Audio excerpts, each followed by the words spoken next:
Breaking news ಇದೆ. ಕಂಪ್ಲಿ ಶಾಸಕ ಗಣೇಶ್ಗೆ ಈಗ ಬಂಧನದ ಭೀತಿ ಎದುರಾಗಿದೆ. ಯಾವಾಗ ಈಗ ಪೊಲೀಸರು ಹುಡುಕ್ತಾ ಇದ್ದಾರೆ. ಅವರು ಕೊಲೆ ಯತ್ನದಡಿ ಕೇಸನ್ನು ದಾಖಲಿಸಿಕೊಂಡಿದ್ದಾರೆ. ಈಗ ಗಣೇಶ್ ಸಿಗ್ತಾ ಇಲ್ಲ, ಕಣ್ಮರೆ ಆಗಿದ್ದಾರೆ. ಶಾಸಕ ಗಣೇಶ್ಗಾಗಿ ಬಿಡದಿ ಪೊಲೀಸರು ಇದೀಗ ತಲಾಶ್ ನಡೆಸ್ತಾ ಇದ್ದಾರೆ. ಎಲ್ಲಿದ್ದಾರೆ ಹಾಗಾದರೆ ಶಾಸಕ ಗಣೇಶ್? ಡಿವೈಎಸ್ಪಿ ಪುರುಷೋತ್ತಮ್ ಮತ್ತು ಬಿಡದಿ ಇನ್ಸ್ಪೆಕ್ಟರ್ ಹರೀಶ್ ನೇತೃತ್ವದ ಟೀಮ್ ಇದೀಗ ಕೊಲೆ ಯತ್ನ ಕೇಸ್ ದಾಖಲಾಗ್ತಾ ಇದ್ದಾಗೆ ಕಂಪ್ಲಿ ಶಾಸಕರನ್ನು ಹುಡುಕಾಡ್ತಾ ಇದ್ದಾರೆ. ಈಗಲ್ಟನ್ ರೆಸಾರ್ಟ್ಗೆ ಹೋಗಿ ಬಿಡದಿ ಪೊಲೀಸರು ಇದೀಗ ಶೋಧವನ್ನು ಆರಂಭ ಮಾಡಿದ್ದಾರೆ. ಶಾಸಕ ಗಣೇಶ್ ವಿರುದ್ಧ ಸಾಕಷ್ಟು ಕೇಸ್ಗಳು ದಾಖಲಾಗಿದ್ದಾವೆ. ಸೆಕ್ಷನ್ 323, 324, 307, 504, 506 ಇದರ ಅಡಿ ಹಲವು ಪ್ರಕರಣಗಳನ್ನು ದಾಖಲು ಮಾಡಿಕೊಳ್ಳಲಾಗಿದೆ. ಸೊ ಏನು ಪ್ರಕರಣ ದಾಖಲಾಗ್ತಾ ಇದ್ದಾಗೆ ಈ ಒಂದು ಬಂಧನದಿಂದ ತಪ್ಪಿಸ್ಕೊಳ್ಳೋದಕ್ಕೆ ಕೋರ್ಟ್ ಮೊರೆ ಹೋಗೋದಕ್ಕೂ ಕೂಡ ಚಿಂತನೆಯನ್ನು ಗಣೇಶ್ ನಡೆಸ್ತಾ ಇದ್ದಾರೆ. ಅಲ್ಲಿವರೆಗೂ ಕೂಡ ನಾಪತ್ತೆ ಆಗಿದ್ದಾರೆ. ನಾಪತ್ತೆ ಆಗೋದಕ್ಕೆ ಈ ಕಾರಣ ಆಗಿದೆ ಅನ್ನುವಂಥದ್ದು ಕೂಡ ಹೇಳಲಾಗ್ತಾ ಇದೆ. ಹಲ್ಲೆ ನಡೆಸಿದಂಥ ಗಣೇಶ್ ಬಂಧನಕ್ಕೆ ಶಾಸಕ ಆನಂದ್ ಸಿಂಗ್ ಕಾಯ್ತಾ ಇದ್ದಾರೆ. ತಾವು ಕೂಡ ಅವಲತ್ಕೊಂಡಿದ್ದಾರೆ ತಮ್ಮ ನಾಯಕರ ಜೊತೆ. ಸದ್ಯ ಬೆಂಗಳೂರಿನ ಶೇಷಾದ್ರಿಪುರಂನ ಅಪೋಲೋ ಆಸ್ಪತ್ರೆಯಲ್ಲಿ ಆನಂದ್ ಸಿಂಗ್ ಚಿಕಿತ್ಸೆ ಪಡಿತಾ ಇದ್ದಾರೆ. ಇನ್ನು ಗಣೇಶ್ ಅರೆಸ್ಟ್ ಆಗೋವರೆಗೂ ಕೂಡ ತಾನು ಡಿಸ್ಚಾರ್ಜ್ ಆಗಬಾರ್ದು ಅನ್ನೋದು ಚಿಂತನೆ ಅವರದ್ದಾಗಿದೆ. ಸೊ ಇನ್ನೂ ಕೂಡ ಆಸ್ಪತ್ರೆಯಲ್ಲಿ ಅವರು ಮುಂದುವರಿತಾರೆ.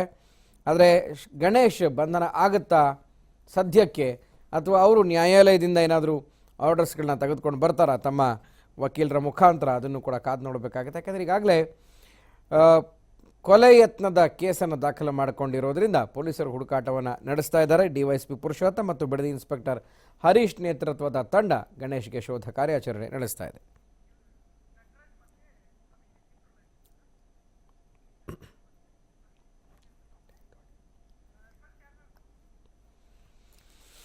ಎಸ್, ಗಣೇಶ್ ನಾಪತ್ತೆ ಆಗಿದ್ದಾರೆ. ಅದರ ಜೊತೆಗೆ ಬಂಧನದ ಭೀತಿಯನ್ನು ಎದುರಿಸ್ತಾ ಇದ್ದಾರೆ. ಈ ಎಲ್ಲ ಬೆಳವಣಿಗೆಗಳ ಬಗ್ಗೆ ಮಾಹಿತಿಯನ್ನು ಪಡೆಯೋಣ. ನಮ್ಮ ಇಬ್ಬರು ಸಹೋದ್ಯೋಗಿಗಳು ನೇರ ಸಂಪರ್ಕದಲ್ಲಿದ್ದಾರೆ. ರಾಮನಗರದಿಂದ ನಟರಾಜ್, ಹಾಗೆ ಬೆಂಗಳೂರಿನಿಂದ ಅಭಿಷೇಕ್ ಜೈಶಂಕರ್. ಮೊದಲಿಗೆ ನಾನು ನಟರಾಜ್ನ ಮಾತನಾಡಿಸ್ತೀನಿ. ನಟರಾಜ್, ಕಂಪ್ಲಿ ಶಾಸಕ ಗಣೇಶ್ಗೆ ಬಂಧನದ ಭೀತಿ ಎದುರಾಗಿದೆ.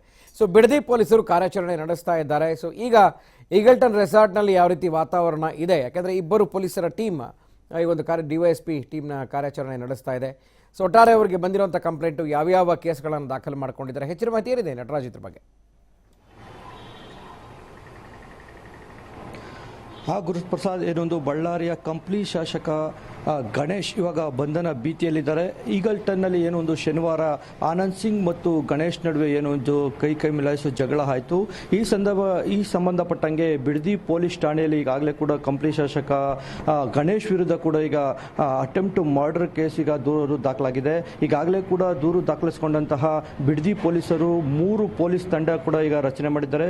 ಏನು ಡಿವೈಎಸ್ಪಿ ಪುರುಷೋತ್ತಮ್ ಹಾಗೂ ಬಿಡದಿ ಎಸ್ ಆದಂತಹ ಹರೀಶ್ ನೇತೃತ್ವದಲ್ಲಿ ಈಗಾಗಲೇ ಕೂಡ ಕಂಪ್ಲಿ ಶಾಸಕ ಗಣೇಶ್ನನ್ನ ಒಂದು ತಲಾಶ್ ಕೂಡ ಮಾಡ್ತಾ ಇದ್ದಾರೆ. ಆದರೆ ಇದುವರೆಗೂ ಕೂಡ ಕಂಪ್ಲಿ ಶಾಸಕ ಗಣೇಶ್ ಎಲ್ಲಿದ್ದಾರೆ ಅನ್ನೋ ಮಾಹಿತಿ ಕೂಡ ಸಿಕ್ಕಿಲ್ಲ.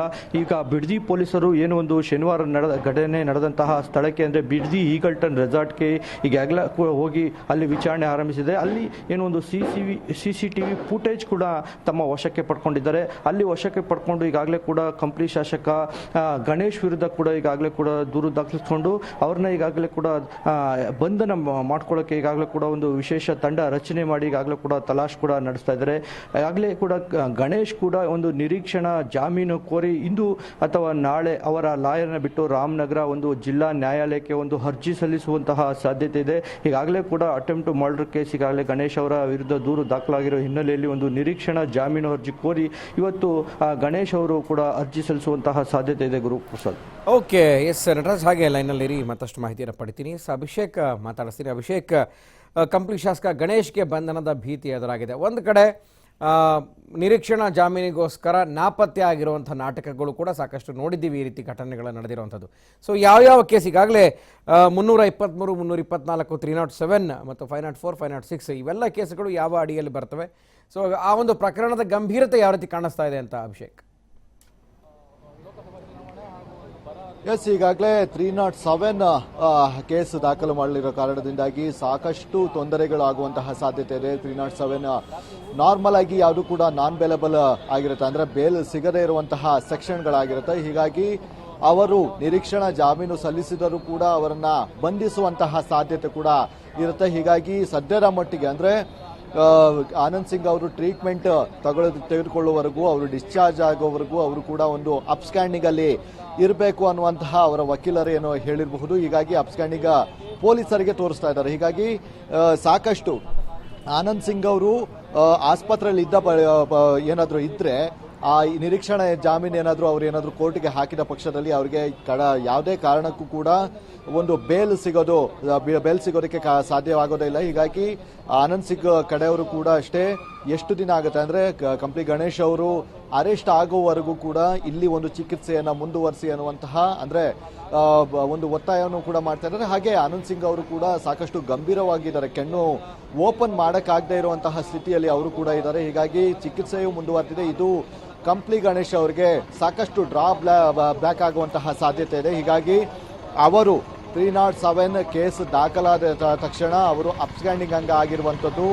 307ಗೆ ಯಾವುದೇ ಕಾರಣಕ್ಕೂ ಸದ್ಯದ ಮಟ್ಟಿಗೆ ಬೇಲ್ ಸಿಗೋದಿಲ್ಲ. ಹೀಗಾಗಿ ಈ ಒಂದು ಪ್ರಕರಣ, ಈ ಒಂದು ಸೆಕ್ಷನ್ ಅವರನ್ನ ಅಪ್ಸ್ಟ್ಯಾಂಡಿಂಗ್ ಮಾಡಿದೆ ಅಂತಾನೆ ಹೇಳ್ಬೋದು. ಅಥವಾ ಪೊಲೀಸರಿಗೂ ಗೊತ್ತಿದ್ದು ಅವರನ್ನ ಬಂಧಿಸೋಕೆ ಹಿಂದೆ ಮುಂದೆ ನೋಡ್ತಾ ಇದ್ದಾರಾ ಅನ್ನುವಂತಹ ಪ್ರಶ್ನೆ ಕೂಡ ಸದ್ಯದ ಮಟ್ಟಿಗೆ ಎದುರಾಗ್ತಾ ಇದೆ. ಆದರೆ ಆನಂದ್ ಸಿಂಗ್ ಅವರು ಇನ್ನೂ 3 ರಿಂದ 4 ದಿನಗಳವರೆಗೂ ಕೂಡ ಈ ಒಂದು ಆಸ್ಪತ್ರೆಯಿಂದ ಡಿಸ್ಚಾರ್ಜ್ ಆಗುವಂತಹ ಲಕ್ಷಣಗಳು ಯಾವುದು ಕೂಡ ಕಾಣ್ತಾ ಇಲ್ಲ. Guruprasad. Okay, thank you Abhishek, thank you Nataraj, ಇಬ್ಬರಿಗೂ ಮಾಹಿತಿಯನ್ನು ನೀಡಿದ್ದಕ್ಕೆ.